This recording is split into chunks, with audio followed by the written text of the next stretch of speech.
Alors, bonjour à toutes. Écoutez, je suis ravie de vous accueillir aujourd'hui et d'accueillir Karine qui a gentiment répondu à mon appel. Et aujourd'hui, nous allons parler de l'hypersensibilité. Voilà, Mhm. parce que moi, j'accompagne les femmes sensibles, voire très sensibles. Et voilà, j'ai demandé à Karine, qui elle est spécialiste entre guillemets de l'hypersensibilité, de nous expliquer un peu qu'est-ce que l'hypersensibilité et comment est-ce que quelle différence il peut y avoir entre une personne très sensible et hypersensible et voilà, et comment on peut savoir qu'on est hypersensible et Mhm. pourquoi c'est intéressant de le savoir. Ouais. Donc, écoute, Karine, je vais d'abord te laisser te présenter. Voilà, qui Ok. es-tu? Que fais-tu? Dis-nous tout. Alors, écoute, déjà, merci beaucoup, Françoise, de faire cette vidéo. C'est une très belle initiative de pouvoir parler de l'hypersensibilité, Mm. qui était un sujet encore tabou il y a quelques années. Oui. Euh, donc, je suis vraiment très, très contente que tu puisses faire ça et qu'on puisse partager ça avec toutes les personnes qui nous regardent, que ce soit hommes ou femmes. Et donc, si je me présente, alors tu sais comment c'est toujours comment se présenter. Tu sais, je sais que c'est très français de se présenter avec comment tu sais, avec ton titre ou voilà. Mais c'est vrai qu'on est plus. Est-ce que vraiment on n'est pas que ce titre. Il y a beaucoup plus derrière. Donc, comment me présenter? Donc déjà, ce que je fais aujourd'hui, c'est que donc oui, je travaille avec des personnes sensibles. Je les accompagne avec du life coaching. Mhm. Euh, et donc, j'ai un programme de 6 mois donc pour les personnes hypersensibles, où c'est un mix en fait d'outils pour comment on appelle ça? Ah oui, alors je veux juste aussi faire une parenthèse. Oui. Je fais jamais d'interview en français. Je parle toujours en anglais. Donc, si jamais. Voilà, mais aussi, voilà, parce que en fait, on n'a pas précisé, mais en fait, tu habites en Australie, donc depuis Ouais, longtemps maintenant, et tu travailles exclusivement en anglais. ouais. Donc, de temps en temps, voilà, on te pardonnera si tu cherches tes mots en français et Voilà. je t'aiderai. Voilà. Voilà, mais j'imagine que de toute façon, les personnes qui nous regardent sont à peu près OK avec le franc anglais. Oui, oui, t'inquiète pas. Donc voilà. Donc oui, donc voilà. Donc c'est ce que je fais, l'accompagnement pour les personnes sensibles avec du life coaching, tout ce qui est les objectifs, le mindset, et aussi donc avec tout ce qui est les émotions, parce que c'est vrai que pour les personnes sensibles, tout ce qui est émotion, la sensibilité, tout ça c'est important. Et j'ai cette capacité, et je pense comme toi aussi, puisque tu bosses avec des personnes sensibles et intuitives, de ressentir ce sur quoi je dois bosser. Euh, donc voilà, donc je les aide avec un programme qui les aide j'appelle ça un programme transformatif, qui aide vraiment à regarder tous les aspects de la personne. Enfin voilà. Donc ça c'est ce que je fais. Et ensuite là je suis en train de développer aussi plus la partie tout ce qui est séminaire, de pouvoir exprimer voilà, des choses sur. Alors, j'ai fait un workshop, c'était l'année dernière, sur justement les personnes hypersensibles. Mhm. Et puis là, c'est un peu plus, en ce moment, plus sur le thème de la spiritualité, mais c'est lié quand même aussi pour les personnes sensibles. Mais D'accord. voilà, je pense que je développerai un peu Oui, plus oui. après. Ouais.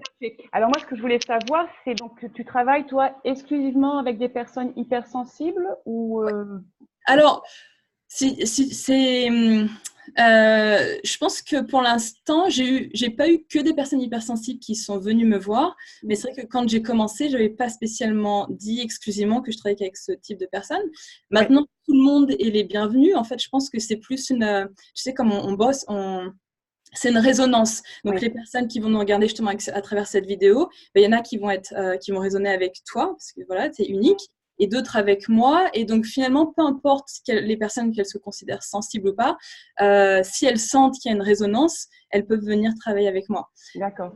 Je travaille avec aussi bien les hommes que les femmes. Et ça, c'est important de le dire aussi, parce que il y a autant d'hommes que de femmes qui sont hypersensibles. Mm. Et ça, et je sais que c'est encore beaucoup tabou justement dans notre société, où les hommes ont cette peur de parler d'hypersensibilité et Oui, cette gêne. Et tu sais, bah voilà, comme on dit, les hommes dans la société, il faut qu'ils soient forts, il ne faut pas qu'ils montrent leurs émotions. Donc ouais, voilà. Donc, c'est pour ça que pour moi, c'est très, très important de pouvoir de dire s'il y a des hommes, je ne sais pas si dans ton audience, il y aura des hommes qui regardent. Peut-être, pas voilà. fermé. Donc, voilà, en tout cas, que tout le monde est les bienvenus et qu'il faut en parler, qu'il y a des personnes comme toi, comme moi, qui sont là, qui ouvrent l'espace pour pouvoir accueillir voilà, les personnes qui veulent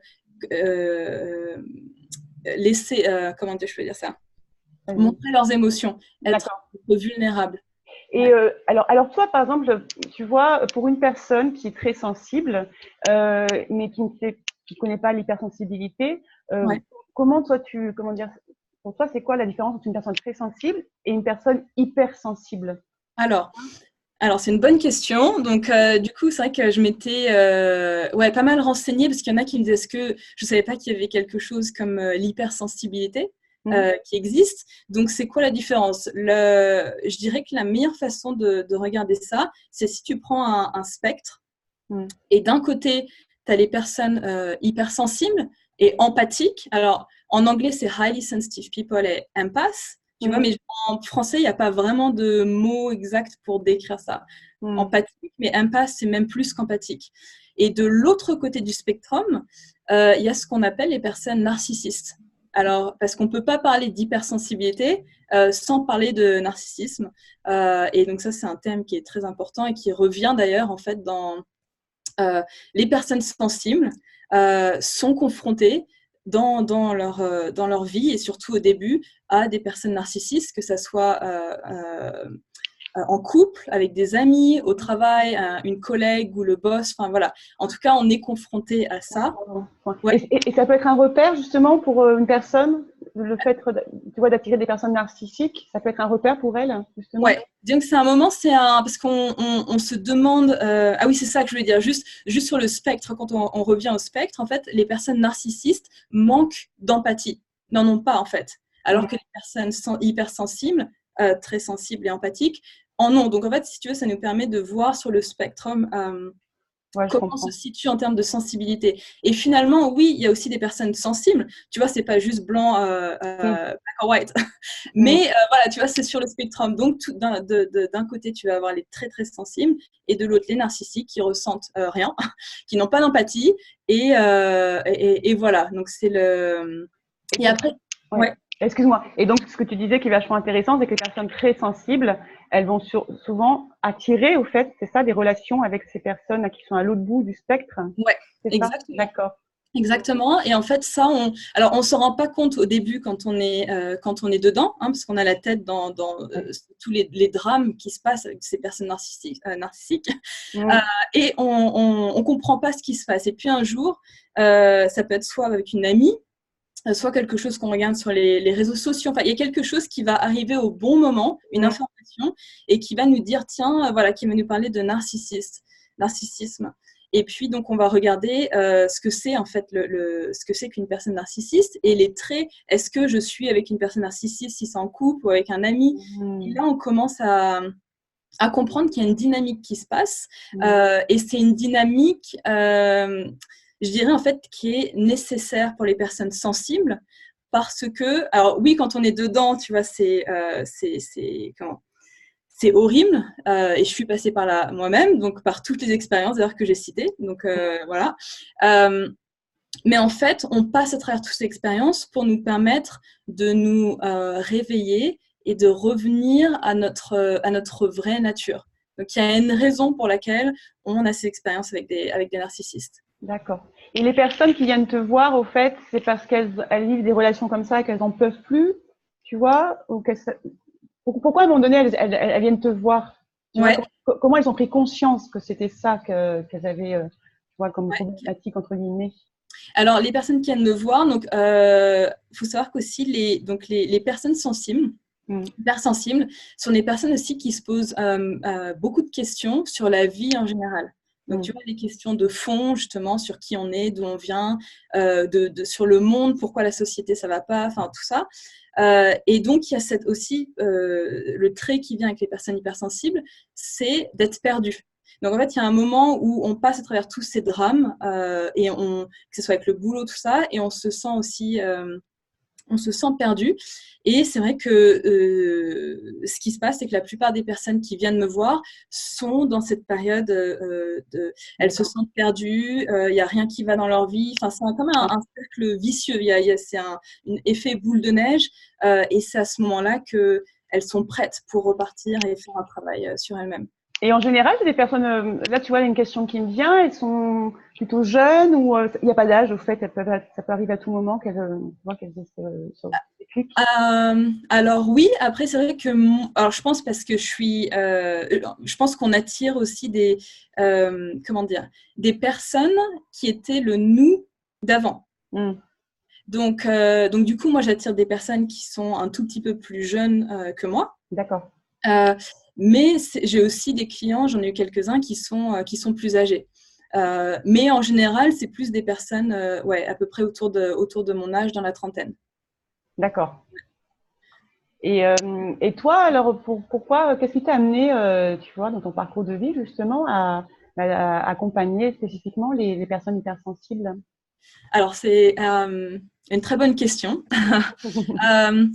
Donc moi, juste pour te donner pour un peu par rapport à mon parcours, j'ai grandi en France et j'étais hyper timide, enfin en tout cas pas avec ma famille, parce que là je débordais d'énergie, mais avec les étrangers, j'étais hyper timide. Je pouvais pas parler avec quelqu'un, j'avais de l'anxiété, j'étais hyper stressée. Et donc, j'ai eu pas mal de challenges, de problèmes qui sont passés à l'école. C'était pas par rapport aux notes, mais plus par rapport aux autres. Aux autres, je comprends. Voilà, aux autres. Donc, j'ai eu comment on dit ça en français? Being bullied. Comment on dit? C'est quand tu es un peu la cible. Enfin, voilà. Oui. Alors, t'étais la cible, pas d'attaque, mais les autres sont pas très gentils avec toi, quoi, en gros. Voilà. Donc, j'étais toujours constamment en train d'essayer d'essayer d'être comme tout le monde, tu vois, de fit in, de rentrer dans le moule. Mais je voyais bien qu'il y avait il y a des trucs qui allaient pas avec moi, ça correspondait pas à mes valeurs. Et donc, voilà, donc quelquefois, ça arrivait qu'il y ait des choses qui se sont passées, qui ont été beaucoup traumatiques pour moi. Et puis, donc j'ai grandi avec tout ça, essayé tant bien que mal de survivre dans cet environnement. Et puis, donc j'ai fait une école de commerce en France. Et donc ça, c'était mes parents qui voulaient suivre, c'est bien, tu vas avoir un bon salaire, voilà. être heureuse parce que tu auras un super salaire. Et voilà. C'est bien sur le papier, tu vois, donc tu sais pas parce que tu sais pas vraiment te faire ton propre avis et tu suis ça. Et puis, du coup, en fait, ce qui est marrant, c'est que j'ai commencé, je suis partie en fait en Australie, donc c'était en 2010 la première fois, j'avais 21 ans.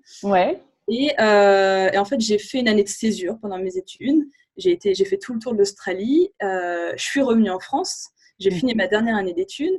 Et je suis venue directement en Australie après ça. Et j'ai commencé à bosser mon premier boulot ici en Australie. D'accord. Alors, en anglais et tout. Donc, tu vois, voilà, au début, en plus, tu sais comment les Français, l'anglais au début. Voilà. Donc, voilà. Donc, j'ai été... ça n'a pas été facile, encore une fois. Et ça a été vraiment, d'ailleurs, je pense que j'ai touché le fond, je dirais, quand je suis revenue m'installer ici en Australie. Donc, c'était en 2013-2014. Où avec mon boulot, enfin voilà, il y avait encore du bullying.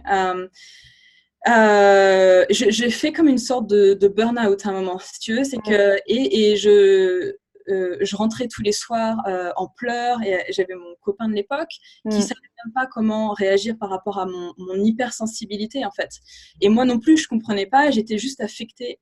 C'est ça, c'est juste la question que je voulais te poser. À l'époque, tu avais conscience que c'était hypersensible? Non, pas du tout.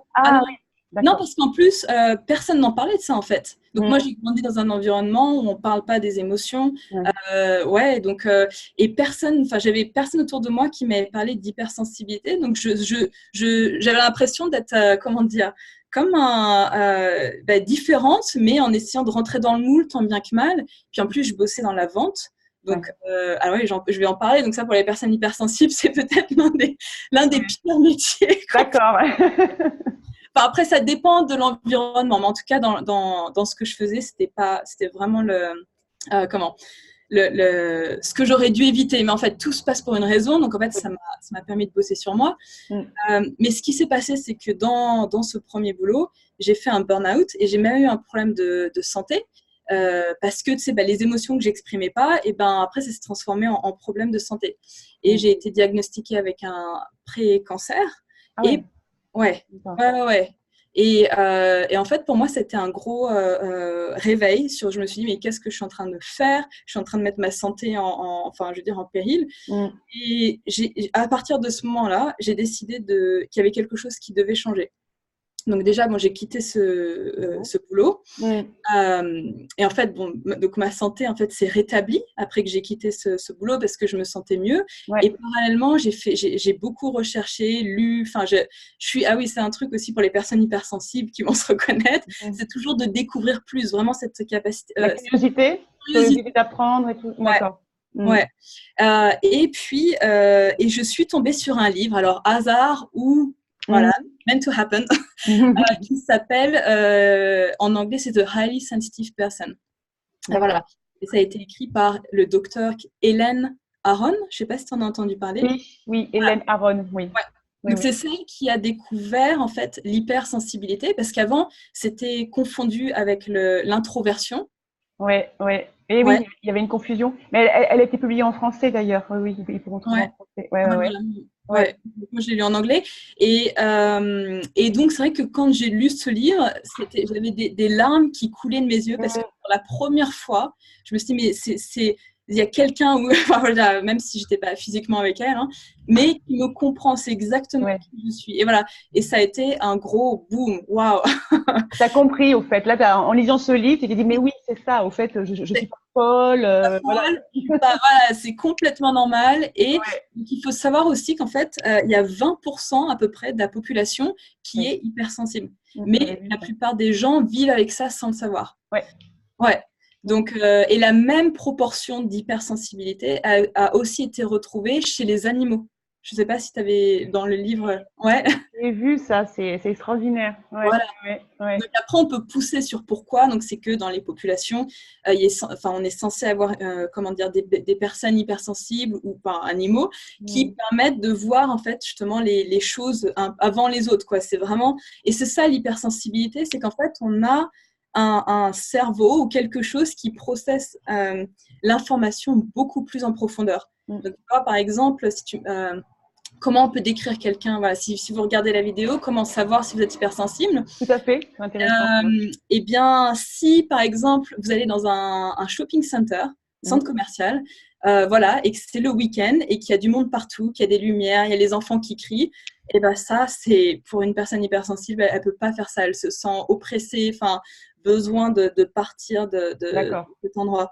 Donc ça, c'est voilà, tout ce qui est les lumières très vives, c'est trop intense. Trop de bruit. Le bruit. Par exemple, voilà, je sais pas moi, le voisin qui met la stéréo, le volume à fond, la télé à fond, enfin le bébé qui pleure, tout ça, c'est très très stimulant pour les personnes hypersensibles. Voilà, donc ça c'est sur les choses extérieures. Et puis après à l'intérieur, on va dire plus ce qui se passe, c'est que donc c'est des personnes qui vont se poser beaucoup de questions, réfléchir. Il y a vraiment quelque chose à l'intérieur. Si quelqu'un dit quelque chose, on va réfléchir et mettre un peu le truc dans tous les sens. Overthinking, tu vois, c'est vraiment. Oui, tout à fait. Beaucoup penser, beaucoup très vite. Ouais. Et puis il y a le côté émotionnel aussi, ce que tu disais. Voilà. Et voilà, en fait, donc c'est ça, c'est qu'une personne hypersensible qui ne sait pas qu'elle l'est, elle va, si elle n'a pas l'environnement qui est adapté à son hypersensibilité, elle va être ce qu'on appelle, alors attends, je cherche en français. En anglais, c'est overwhelmed, tu vois, ça va être trop stimulant. Stimulant. Ouais, je crois que ça. Au niveau, tu parles de l'émotionnel? Tu parles de l'émotionnel, là? C'est-à-dire que si par exemple la personne travaille dans un bureau toute la journée où il y a du bruit, et puis des gossips, des personnes qui parlent, voilà, le téléphone, tout ça, le boss qui te demande un truc à rendre en urgence, tout ça c'est hyper c'est trop pour une personne hypersensible. Et Ouais. si en plus le soir elle rentre et qu'elle n'a pas un moment pour elle pour se recharger, bah, c'est Ouais. là où souvent elle va pleurer parce que faut que c'est trop, c'est trop stimulant. Mm. Elle a Euh, besoin à un moment donné d'évacuer, ou elle a besoin d'avoir une zone tampon pour se poser, ouais. ouais, exactement. Donc c'est ça. Donc c'est une des clés, c'est en fait si ça résonne justement les personnes qui regardent, Oui. c'est vraiment de rechercher par soi-même tout ce que c'est sur l'hypersensibilité. Donc voilà, pour devenir, en anglais c'est empowered, tu vois, pour se Mm. connaître exactement pourquoi on est comme ça, ce que ça veut dire, et qu'est-ce qu'on doit faire pour améliorer notre environnement. Donc voilà, donc beaucoup de marche dans la nature, Oui. être parfois dans le noir, seul, passer du temps, enfin voilà, pour décompresser, pour recharger son niveau d'énergie. Mm, Euh, mm. Parce que, ouais. parce que l'hypersensibilité, voilà, ça peut être difficile à vivre en fait, quand on sait pas, mais Ouais, ça peut être aussi une force quand on a conscience. exactement. Et exactement. Et c'est pour ça que le workshop que j'avais fait, ça Mm. s'appelle Sensitivity is a gift. Ouais. Parce que quand en fait on arrive à comprendre ce que c'est, à trouver pour soi-même chacun son propre équilibre par rapport à ce qu'on a besoin, et puis à travailler aussi sur il y a beaucoup de travail sur les blessures d'enfance, des Oui. choses à guérir. Mm. Mais quand on fait tout ce travail et voilà, après on passe de l'autre côté, donc on en fait une force.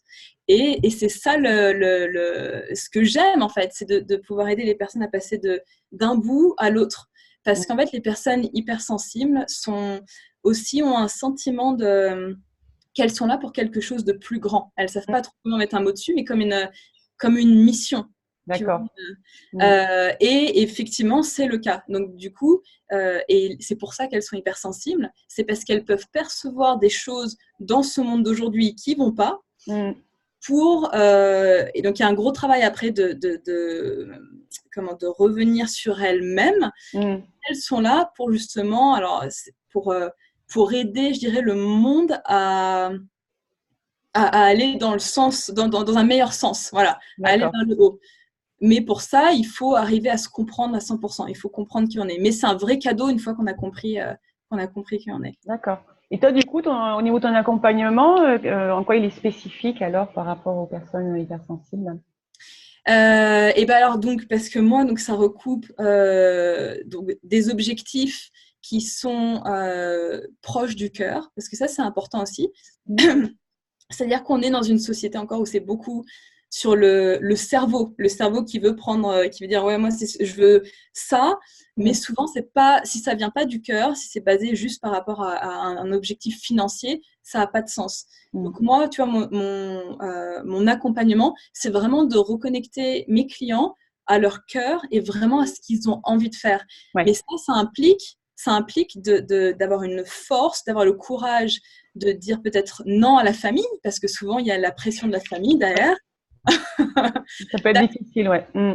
Voilà, d'accepter cette différence. Mm. Et donc, je les aide à se reconnecter à leur vrai chemin. Mm. En fait, tu D'accord. vois, où en fait, ce qui se passe, c'est qu'une personne hypersensible qui est déprimée et qui est perdue, c'est parce qu'elle est partie dans une autre direction qu'elle était censée prendre. Donc, elle Mm. s'est perdue en chemin. Donc, mon objectif, c'est je les raccompagne, je les remets sur leur chemin, Mm. qu'elles reprennent confiance par rapport à ce qu'elles sont censées faire ici dans cette vie. D'accord. Et du coup, et j'utilise aussi donc c'est un mix d'outils parce que je suis aussi, comment dire, spécialisée aussi en programmation neurolinguistique, Oui, tu m'avais dit, PNL. ouais. Donc Mm. voilà, donc j'ai plein d'outils différents Mm. pour enlever les blocages, que ce soit donc toutes les émotions négatives. Donc on enlève tout ça. Mm. Et ça permet à la personne de se focaliser, vraiment de revenir sur le moment présent, Ouais. et de se focaliser, de se reconnecter à son cœur, et ensuite de vraiment voilà, vivre ce qu'elle est censée vivre ici dans cette vie. D'accord. Et les transformations sont incroyables. Mm. Voilà, ça me fait vraiment à chaque fois chaud au cœur quand je vois ce qui s'est passé. Et voilà, je souhaite à tous ceux et celles qui en ont besoin, en tout cas, de pas hésiter, d'aller Ouais. voir quelqu'un, voilà, que ce soit toi, moi, la Mm. personne qui résonne avec elle, mais en tout cas, voilà, il faut pas hésiter à aller voir quelqu'un qui peut nous aider. Oui. Parce que comme pour toi, j'imagine, mais pour moi aussi, je n'ai pas fait ça, je ne suis pas arrivée là toute seule. Tu vois, enfin, j'ai fait des formations, donc ouais, c'est ça, après mon école de commerce, j'ai fait des formations ici en Australie pour faire du life coaching, de la PNL, présenter aussi. Et là, je suis en train de finir un diplôme en santé énergétique. Donc, Oui, je suis constamment en train de me former et du coup, et je vais voir aussi comment dire, des practitioners, des personnes qui peuvent m'aider aussi. Tu vois, il faut pas avoir peur d'aller voir quelqu'un qui peut nous aider. Il faut laisser tomber le boulot et s'ouvrir et se dire qu'il y a des choses que d'autres personnes peuvent nous aider pour aller de l'avant. Tout à fait. Ça débloque des choses et puis après, on avance aussi, quoi. Ouais, parce que ce qui se passe, c'est qu'en fait, on est en tant que, donc pour toi comme pour moi, nos métiers, on est comme on voit l'angle, on voit l'angle mort que la personne ne peut pas forcément voir. Et c'est ça, parce qu'elle est dans son cercle d'amis, la famille, et donc dans son monde. Et en fait, quelqu'un de l'extérieur, attends, excuse-moi. Non, vas-y, Wallo. Tu n'as pas d'étouffer, là. Et quelqu'un qui connaisse pas et qui vient de l'extérieur va pouvoir avoir une vue neutre et va pouvoir voir les angles morts de la personne et va travailler sur vraiment ce qu'elle a besoin de travailler. Et donc c'est ça la force d'un life coach. C'est quelqu'un qui vient voir et qui te connaît pas dans ta vie et qui te juge pas et qui est là pour voir tes angles morts, qui sait exactement sur quoi tu dois bosser pour enlever tout ce qui te sert plus, pour pouvoir aller de l'avant et devenir la meilleure version de toi-même. Mais voilà, en tout cas, c'est ça, on n'arrive pas là où on en est juste par nous-mêmes. Et ça, c'est vraiment de le rappeler, C'est important de se faire accompagner ou de s'entourer aussi des bonnes personnes. Tu vois, ça peut être aussi un cercle d'amis pour avancer parce que sinon, ça peut durer longtemps, cette situation. Oui, exactement. Mais ce qui se passe, en fait, et je pense que tu verras toi aussi avec tes clients, c'est que les personnes, il y a un moment où il y a quelque chose qui va se passer dans leur vie. En fait, il va y avoir la perte d'un boulot, une séparation. Voilà, il y a quelque chose, un événement qui va être le trigger, qui va être l'élément déclencheur. Oui, l'élément déclencheur, oui. Voilà, et du coup, il y a quelque chose qui se passe et tout s'écroule. Et c'est dans ces moments-là où elles ont besoin de guidance. Et c'est là où il y a des personnes qui peuvent aider. Et c'est ce qu'on fait, toi et moi. Voilà. Et du coup, et toi, alors, par rapport à tes projets, donc là, tu continues à travailler avec les personnes hypersensibles, qui sont à l'énergétique, c'est ça? Alors, juste un mot donc, sur la santé énergétique. Parce que ça, en fait, quand on est hypersensible, comme on ne peut pas parler d'hypersensibilité sans parler de narcissisme, comme on a parlé avant, mais aussi on ne peut pas parler d'hypersensibilité sans parler d'énergie. Parce que voilà, on est fait d'énergie et tout est énergie. On le voit bien comment tu te sens quand tu passes du temps avec une personne. Voilà, c'est d'énergie et c'est pareil pour la santé. Enfin donc là c'est Alors je sais que pour certains ça peut. Au début, je comprenais pas ce concept il y a quelques années, mais maintenant voilà, maintenant que je l'ai fait, je comprends. Mais en tout cas, c'est que quand on est malade, qu'il y a quelque chose qui ne va pas dans notre corps physique, c'est que, en fait, c'est un signal de notre corps qui nous dit attention, il y a quelque chose qui ne va pas dans le corps psycho-émotionnel, enfin du côté psycho-émotionnel. Et donc voilà, donc là, c'est ce que j'ai appris donc, pendant ce diplôme, c'est en fonction si une personne vient avec un problème de santé, et en posant quelques questions et en utilisant mon intuition, de pouvoir en fait remonter à la source du problème. Parce que en fait, les personnes vont aller chez le docteur, mais quand tu vas chez le docteur, tu fixes, tu essaies de couvrir les symptômes, mais tu ne remontes pas à la cause. Donc, tu as beau prendre des médicaments, bah oui, mais ça va revenir puisque tu n'es pas remonté à la cause. Et donc voilà, et donc ça, c'est génial de comprendre qu'en fait, il y a, quand on va voir quelqu'un qui pratique ça, il y en a plein des personnes qui sont exceptionnelles là-dedans, santé énergétique, ça permet de remonter à la cause. Et comme les personnes à ont une énergie sont très très sensibles aux énergies et à tout, c'est hyper aussi important pour elles qu'elles se renseignent là-dessus. Voilà, donc j'encourage tout le monde à aller faire, voilà, et je sais que ça peut parler, encore aujourd'hui, tu vois, on est en train de basculer là-dedans, donc ça commence à être avec le Reiki, tout ça, on commence à parler de santé énergétique, c'est encore un peu tabou, mais il est temps que ça change. D'accord. Tu vois, moi, je l'ai fait sur moi. Et voilà, je l'ai vu parce qu'on s'est entraîné dans les cours là, qu'on fait les unes sur les autres. Ouais. Et c'est incroyable, enfin, les résultats. Donc, une personne hypersensible, empathique, c'est quelqu'un qui va ressentir toutes les énergies. Et donc, c'est aussi hyper important de comprendre le monde énergétique, de se renseigner là-dessus. D'accord. Donc peut-être tu as ajouté on va dire, cette corde-là, ton arc, on va dire, par le biais énergétique. D'accord. Ouais. Donc, du coup, tu vois, je fais c'est comme si c'est global. Il y a autant, je peux travailler sur tout ce qui est mindset, le cerveau, et aussi le côté émotionnel, énergétique. Donc, du coup, vraiment, ça fait un tout. Voilà, c'est ce que je fais. Et ouais, ça me permet de regarder la personne comme un tout, de tous les côtés. Ouais. Et si tu avais un conseil à donner par rapport à par exemple, il y a une personne qui va regarder, les personnes qui vont regarder cette vidéo, et qui se posent des questions, qui se disent, ah ben tiens, ça se trouve, moi je suis hypersensible. À part d'aller voir quelqu'un, parce qu'au début c'est compliqué aussi, quel serait ton conseil, tu vois, pour que déjà elles se sentent un peu mieux? Ouais. Déjà, en fait, donc il y a un test que les personnes peuvent faire en ligne. Il y a un test officiel qui est sur le site de Hélène Aron, donc qui s'appelle le Highly Sensitive Test. Donc déjà, il y a ça pour voir, parce que je sais que c'est une grande découverte pour les personnes qui, déjà rien que de savoir, ah oui, waouh, je corresponds au... Ah ouais, ça c'est moi, déjà, voilà. Puis après, de lire des choses... il y a plein d'informations maintenant en ligne, tu sais, sur des vidéos, enfin, il y en a plein sur YouTube et tout qui parlent de ça. Donc déjà, de se renseigner là-dessus. Et puis petit à petit, et aussi de créer donc l'équilibre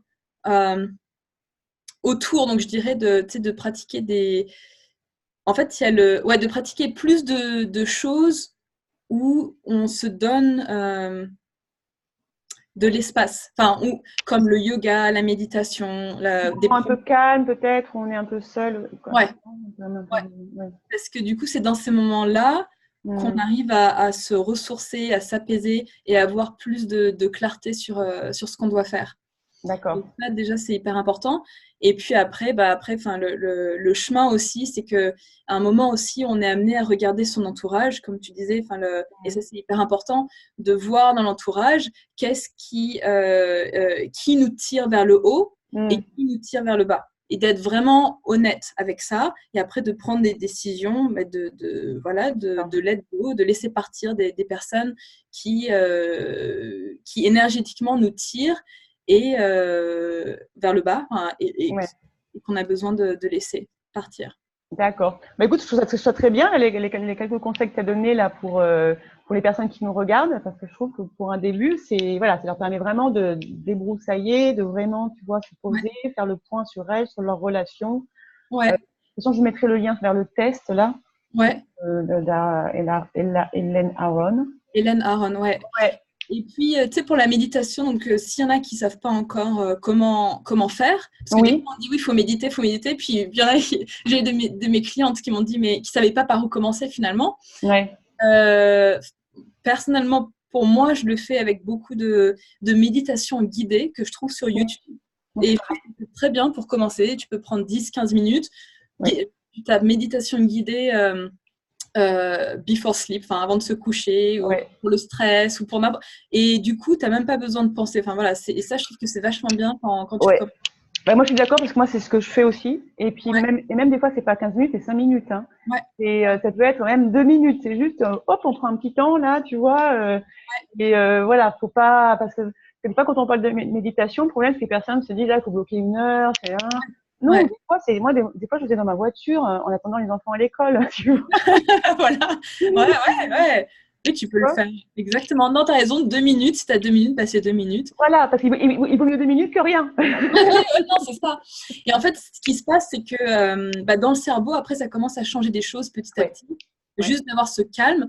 ce calme qui peut être en fait angoissant pour des personnes qui n'ont jamais fait de méditation, parce qu'il y a des personnes qui sont toujours doux, il faut faire, et qui se retrouvent avec soi-même voilà.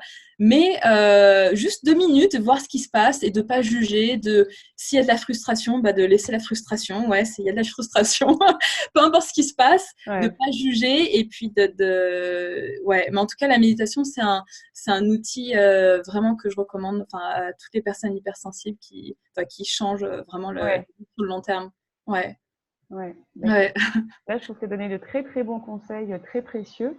Ouais. Ça a aidé au début les personnes. Ouais. Tu voulais rajouter quelque chose? Alors donc voilà, en fait, si je peux récapituler, en fait, je dirais qu'il y a il y a 5 étapes à se rappeler pour les personnes hypersensibles. Ouais. Donc quand on ne sait pas qu'on est hypersensible, et pour devenir empowered, comme on a dit, que ça devienne un cadeau. Ouais. La première étape, donc, c'est de faire le test et de rechercher tout ce qu'il y a sur l'hypersensibilité, de vraiment comprendre ce que c'est que le trait de l'hypersensibilité. En détail. La deuxième étape, c'est ensuite, une fois qu'on a compris, c'est de créer son propre équilibre. Donc, plus de temps, comme on disait, toute seule ou tout seul. La méditation, tout ça, de créer des techniques, des choses qui vont nous permettre de souffler, de revenir à nous-mêmes. Ouais. Après, la troisième étape, c'est de travailler sur ces blessures d'enfance, parce que ça, c'est aussi quelque chose qui est très important. Les personnes hypersensibles ont eu des enfances très difficiles, la plupart du temps. Voilà, il y a eu comme on disait, le bullying, des familles qui sont abusives. Il y a des choses traumatiques qui se sont passées, dans la plupart. C'est quelque chose qui se retrouve dans les histoires familiales des personnes hypersensibles. À chaque fois, c'est quelque chose de récurrent. Ouais. Et puis ensuite, donc la quatrième étape, donc c'est une fois qu'on a fait tout ça, de se rapprocher, je dirais, d'aller plus vers la spiritualité. Mais ça vient au fur et à mesure, en fait. Je pense qu'il ne faut pas le forcer. Et de comprendre pourquoi les personnes sensibles sont là, en fait. De comprendre qu'il y a des types de métiers qui sont plus adaptés aussi, donc pour les personnes hypersensibles. Et oui, c'est ça que je voulais dire, parce qu'avant qu'on finisse, je disais dans la vente, c'est l'un des métiers les pires.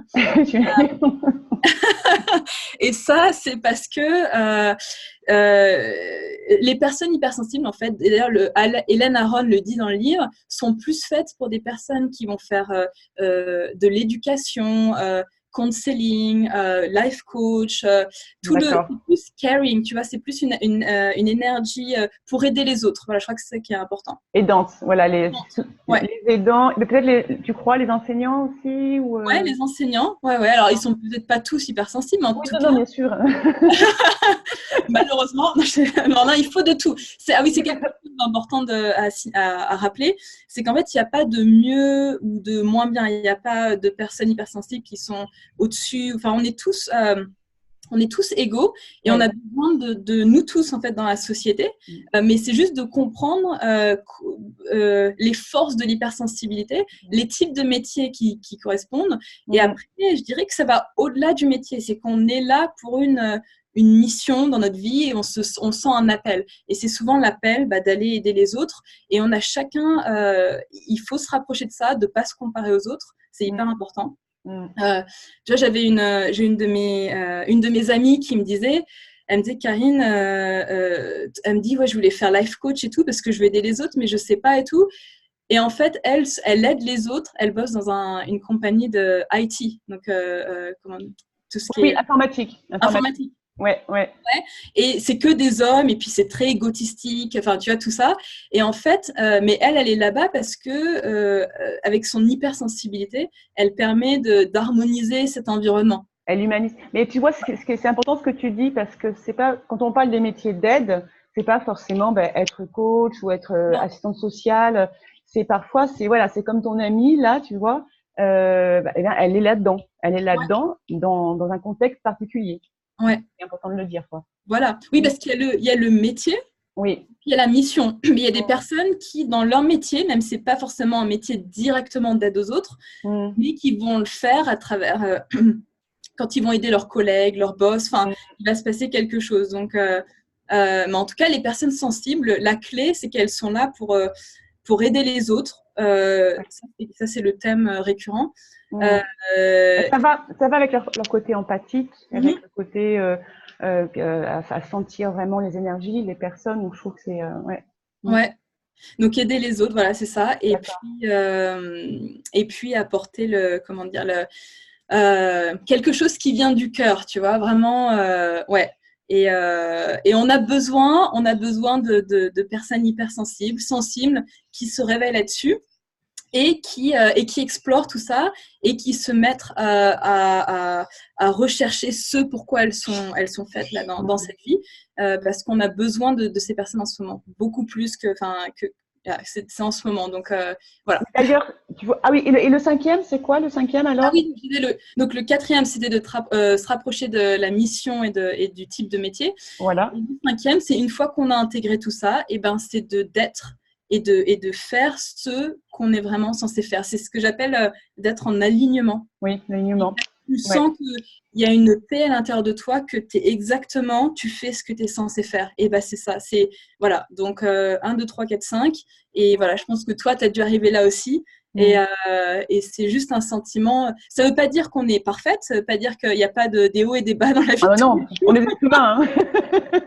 On est des humains. Voilà. Mais ce que je veux dire, c'est que c'est vraiment, tu vois, pour moi, si je reprends avant, là où j'étais hyper stressée quand j'étais dans la vente, mais j'étais vraiment déprimée, stressée. Et là, j'ai un sentiment de paix à l'intérieur. C'est, je voudrais que tout le monde puisse connaître ça, tu vois, c'est. Ouais, et tout le monde le peut. Il suffit voilà, comme je dis, de faire les étapes et puis on y arrive. On y arrive. Ouais, c'est beau, c'est beau. C'est marrant ces temps-ci. Moi, j'ai un peu un message qui vient souvent, c'est pacifier les cœurs. Donc, c'est assez marrant que tu me parles de ça parce que c'est un peu là-dedans, c'est un peu rapide. Revenir à la douceur aussi, tu vois, en revenant à nous, quoi.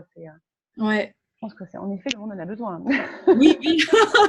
La douceur, l'amour, enfin pour soi-même, de pas se juger, d'avoir de la compassion pour soi-même. Déjà, je crois que ça commence là. Et toujours, ah oui, c'est ça quelque chose qui est important aussi à dire. Vraiment, merci que tu dis ça, parce que la clé aussi, c'est que avant d'aider les autres, il faut s'aider soi-même. Oui. Et donc, ça commence par là. C'est-à-dire qu'à un moment aussi, on se rend compte qu'en fait, il faut faire le travail là sur soi-même. Comme je disais, se guérir de toutes les blessures, d'arriver à s'aimer pour ensuite, naturellement, pouvoir aider les autres. Et ça, c'est la clé. Si on veut aider les autres, mais commençons par soi-même. Oui, moi, je pense que c'est essentiel. Exactement, ouais. C'est essentiel. Ah bah écoute, là, au moins, tu nous as donné les 5 étapes, c'est bon. Donc voilà, c'est les 5 étapes. Non, mais c'est vraiment très, très intéressant. Et puis là, je rebondis parce que je sais plus, quand tu parlais des 5 étapes, mais je trouve qu'on parle de plus en plus d'hypersensibilité, quoi. Alors moi, je sais pas si c'est parce que c'est moi qui suis dedans, mais j'ai l'impression que c'est comme si on osait plus en parler maintenant. C'est comme si maintenant, tu vois, alors ce qui est particulier, moi, ce que j'ai remarqué en France, sur les coachs français, on rapproche beaucoup ça de tout ce qui est des zèbres, tu vois un peu ce mouvement-là, ça te parle ou pas? Alors, les zèbres, non. En fait, en France, il y a certains coachs qui rapprochent les hypersensibles des hauts potentiels, par exemple. Tu vois? Ouais. Il y a un peu cette catégorie-là. Moi, j'aime pas trop les catégories, mais voilà. Tu vois, un peu de personnes qui ont certaines, voilà, qui captent des choses, tu vois. Donc voilà. Un petit aparté. Ben non, c'est ça, c'est ça fait partie du cadeau de l'hypersensibilité, c'est que on peut capter beaucoup plus de choses que la plupart des gens ne capteraient pas.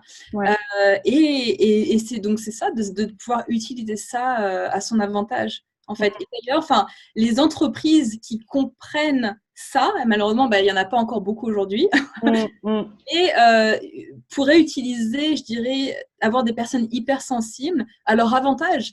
Au lieu d'essayer de les faire comme tout le monde, de dire il faut que tu sois plus fort, il faut que tu arrêtes de pleurer, il faut que. De comprendre que ces personnes peuvent apporter quelque chose d'extraordinaire dans le monde de l'entreprise. Comme tu dis, de capter des choses que les autres ne voient pas. Et plus de compassion, plus de. Ouais, donc on a besoin, dans le monde de l'entreprise, faut pas que tous les hypersensibles quittent le monde de l'entreprise. Non, non, c'est pas le but. Voilà, mais en tout cas, s'il y a des personnes, des managers là, qui regardent ou ceux qui ont leurs entreprises, c'est hyper important de comprendre ce que c'est et même d'avoir, si on a des employés qui sont hypersensibles, de savoir comment les manager et de comprendre ce qu'ils peuvent apporter à l'entreprise parce que c'est énorme. Et comme tu dis, on parle beaucoup plus de ça aujourd'hui. Oui. C'est vrai que quand j'ai commencé, tu vois, on est quand en 2019. Quand j'ai commencé à parler de ça, je connaissais personne qui parlait de ça. Ça devait être en 2015, ouais 4 ans. Et effectivement, depuis, tu vois, oui, ça fait boule de neige, puis avec les réseaux sociaux, tout ça. Et puis, il faut qu'on continue à en parler. Il faut qu'on enlève ce côté tabou de l'hypersensibilité. C'est la personne fragile. Parce qu'en fait, c'est l'inverse. La personne hypersensible, elle a une très, très grande force. Et ça, c'est aussi important de le rappeler. C'est l'inverse. Et puis, c'est important aussi d'être au niveau de l'information, notamment par rapport aux enfants. Parce que parfois, il y a des enfants qu'on catégorise difficiles, de je ne sais pas quoi, mais au fait, c'est juste qu'ils sont hypersensibles, donc ils ont des réactions complètement débordantes. Alors, j'ai des comment t'appelles ça? Des goosebumps. Comment tu dis ça en français? C'est good, dis-moi. Non, goosebumps. Tu sais, c'est quand c'est parce que ce que tu as dit, ça résonne à l'intérieur et ça m'a fait voilà, quelque chose. Ça, c'est très, très important aussi, tu vois, de comprendre. Je crois qu'il y a une section d'ailleurs dans le livre qui parle de l'enfant aussi hypersensible. D'accord. Aujourd'hui, pour les parents, donc même s'il y en a qui regardent ça, qui se sentent pas spécialement hypersensibles, mais que leurs enfants puissent être hypersensibles, de savoir comment les éduquer, de comprendre qu'ils ont besoin de quelque chose de différent. C'est des enfants qui sont donc vifs d'esprit et qui vont s'ennuyer assez rapidement et ils ont besoin d'être stimulés, donc il faut s'adapter à ce qu'ils ont besoin. Et c'est pas des enfants qui ont des problèmes, c'est des enfants qui sont là pour nous montrer que la société d'aujourd'hui, ça va plus et qu'il faut changer ce système où on s'est tellement attaché. Il est temps de changer. C'est pas les enfants qu'on doit changer, c'est la société qui doit changer. Donc d'accompagner ces enfants du mieux possible parce que ça va être des hauts potentiels après dans le futur. Ouais. Ouais. Et ça, c'est important. C'est justement, et moi, je trouve qu'il y a tout un travail d'information aussi à faire pour les parents aussi d'enfants qui sont hypersensibles. Ouais. Aider à accompagner leurs enfants, quoi. Ouais, exactement. De pas en avoir peur ou de pas être dans la répression permanente ou de pas.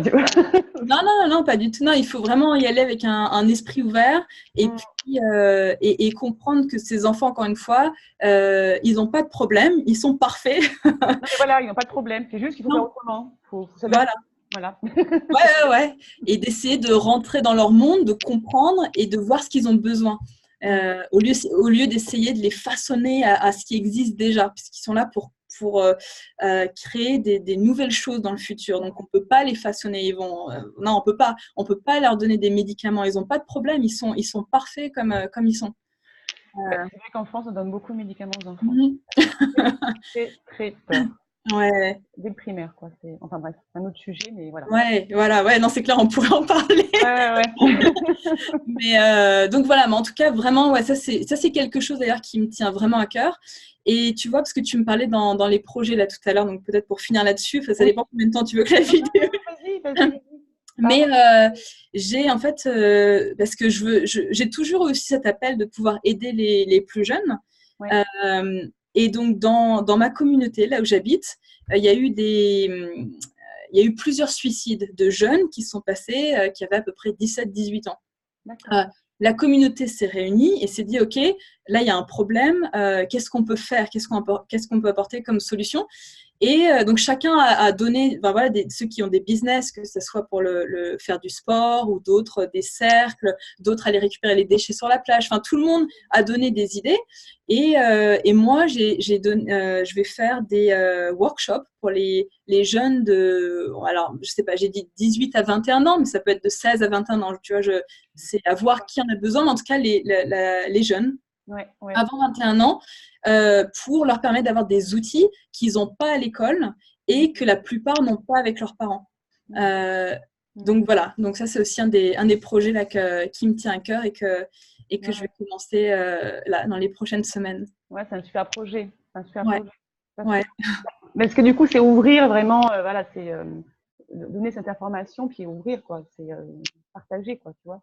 Ouais. Ouais, parce que les jeunes entre 14 et 21 ans, tu sais, comme tu le sais, c'est la période dans le Massey Development Period, c'est la période où ils ont besoin de repères plus que jamais. Et comme on est dans un monde où les repères avec les réseaux sociaux, c'est l'ego, c'est le matérialisme, c'est tout ça. Et voilà, donc encore plus quand on est hypersensible, on comprend pas tout ça parce que c'est pas ce qui résonne avec nous. On n'est pas... Donc, il y a beaucoup de jeunes qui se retrouvent perdus dans ce monde, qui ne comprennent pas et qui ont besoin de guidance. Et voilà, et ça, c'est important. Et c'est, voilà, donc s'il y a d'autres personnes qui veulent d'ailleurs faire ce travail de guidance, on a besoin de plus de personnes pour faire ça. Parce que on a le plus on est, le mieux c'est pour toute cette génération de jeunes qui sont perdus. Et voilà, certains qui finissent mal, quoi. Donc, on a besoin, voilà, c'est pour ça. Donc, et comme, ouais, j'allais dire, donc, en tant que personne hypersensible, on a chacun notre rôle à jouer, là, dans ce monde d'aujourd'hui, plus que jamais. Et par rapport là au projet de ton quartier, il y a une association qui s'est montée ou Il y a une association qui, en fait, il y a eu 2 grands meetings qui ont été organisés par cette association et c'est un peu la pièce centrale donc, de la communauté. Donc voilà, donc c'est vrai que j'encourage aussi, s'il y en a dans d'autres communautés, ça serait super, parce qu'on a besoin de faire ça partout, quoi, d'être plus, tu vois, on est plus ensemble et vraiment s'aider les uns les autres. Et ouais, de s'aider, quoi, d'aller vers l'entraide et de voir, par exemple, je sais pas, aussi si notre voisin va pas bien, de parler, de sentir les choses, de parler vraiment, d'aller en profondeur, de pas avoir peur et d'utiliser notre intuition et de s'aider les uns les autres. On a besoin de ça. Ouais. D'accord.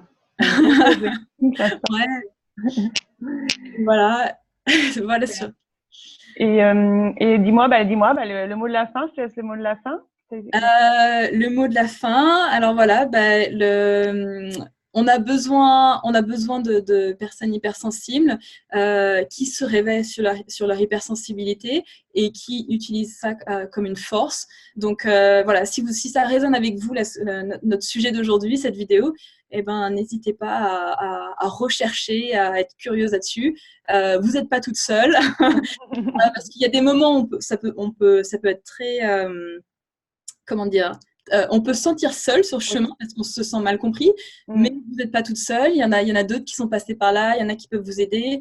Voilà, c'est ensemble, on va créer un monde meilleur. Je sais que ça paraît utopique, mais c'est le. Non, je suis d'accord. Tous ensemble. Voilà. Voilà. Bon, en tout cas, merci pour ce beau message qui clôture l'interview. Puis un grand merci, Karine, je te remercie vraiment. Je vais mettre les liens vers ton site web, ton site web et tes réseaux. Ouais. Aussi les références du livre. Ouais. Ouais, super. Du test aussi, pour ceux qui s'intéressent. Ouais. Voilà. En tout cas, Karine, je te remercie beaucoup. Merci Françoise, oui, merci. Et vraiment encore très belle initiative pour toi de parler de ça. Voilà, c'est super parce que on a besoin que ça fasse de neige et qu'on parle de ce sujet sans que ça soit tabou. Voilà, je crois exactement. Ouais. J'espère que ça aidera les personnes qui vont regarder cette vidéo un peu un peu se Merci. Et aller de l'avant. Merci à toi, Karine. Merci. Ciao. À bientôt. À bientôt. Ciao.